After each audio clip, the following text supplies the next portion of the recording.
जब थके गए गणेश जी। गणेश जी विघ्न विनाशक व शीघ्र प्रसन्न होने वाले देवता हैं। अगर कोई सच्चे मन से गणेश जी की वंदना करता है तो गौरी नंदन तुरंत प्रसन्न होकर उसे आशीर्वाद प्रदान करते हैं। वैसे भी गणेश जी जिस स्थान पर निवास करते हैं उनकी दोनों पत्नियां रिद्धि तथा सिद्धि भी उनके साथ रहती हैं। उनके दोनों पुत्र शुभ व लाभ का आगमन भी गणेश जी के साथ ही होता है। कभी कभी तो भक्त भगवान को असमंजस में डाल देते हैं। पूजा पाठ व भक्ति का जो वरदान मांगते हैं वह निराला होता है। काफी समय पहले की बात है, एक गांव में एक अंधी बुढ़िया रहती थी। वह गणेश जी की परम भक्त थी। आंखों से भले ही दिखाई नहीं देता था, परंतु वह सुबह शाम गणेश जी की बंदगी में मग्न रहती। नित्य गणेश जी की प्रतिमा के आगे बैठकर उनकी स्तुति करती, भजन गाती व समाधि में लीन रहती। गणेश जी बुढ़िया की भक्ति से बड़े प्रसन्न हुए। उन्होंने सोचा ये बुढ़िया नित्य हमारा स्मरण करती है, परंतु बदले में कभी कुछ नहीं मांगती। भक्ति का फल तो उसे मिलना ही चाहिए।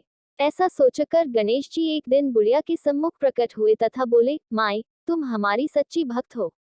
जिस श्रद्धा व विश्वास से हमारा स्मरण करती हो, हम उससे प्रसन्न हैं। अतः तुम जो वरदान चाहो हमसे मांग सकती हो। बुढ़िया बोली, प्रभु, मैं तो आपकी भक्ति प्रेम भाव से करती हूँ। मांगने का तो मैंने कभी सोचा ही नहीं, अतः मुझे कुछ नहीं चाहिए। गणेश जी पुनः बोले, हम वरदान देने के लिए आए हैं। बुढ़िया बोली, हे सर्वेश्वर, मुझे मांगना तो नहीं आता। अगर आप कहें तो मैं कल मांग लूंगी, तब तक मैं अपने बेटे व बहू से भी सलाह मशविरा कर लूंगी।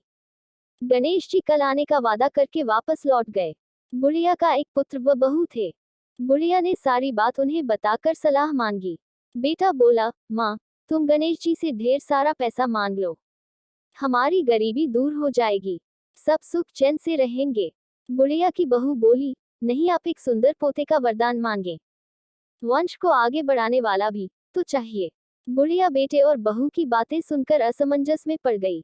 उसने सोचा ये दोनों तो अपने अपने मतलब की बातें कर रहे हैं। बुढ़िया ने पड़ोसियों से सलाह लेने का मन बनाया।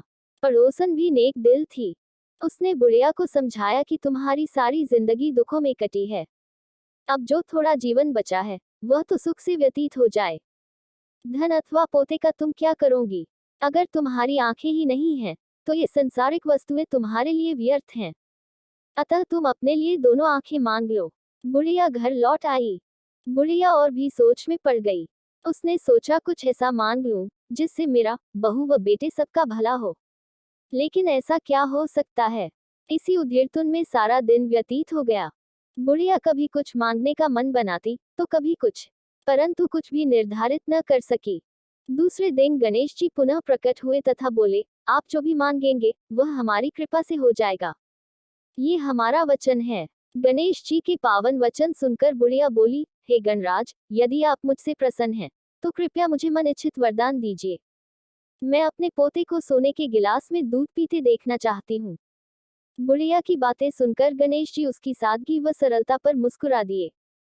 बोले, तुमने तो मुझे ठग ही लिया है। मैंने तुम्हें एक वरदान मांगने के लिए बोला था, परंतु तुमने तो एक वरदान में ही सब कुछ मांग लिया। तुमने अपने लिए लंबी उम्र तथा दोनों आंखें मांग ली हैं। बेटे के लिए धन व बहू के लिए पोता भी मांग लिया। पोता होगा, ढेर सारा पैसा होगा, तभी तो वह सोने के गिलास में दूध पिएगा। पोते को देखने के लिए तुम जिंदा रहोगी, तभी तो देख पाओगी। अब देखने के लिए दो आंखें भी देनी ही पड़ेंगी। फिर भी वह बोले, जो तुमने मांगा वे सब सत्य होगा। यूं कहकर गणेश जी अंतर्ध्यान हो गए।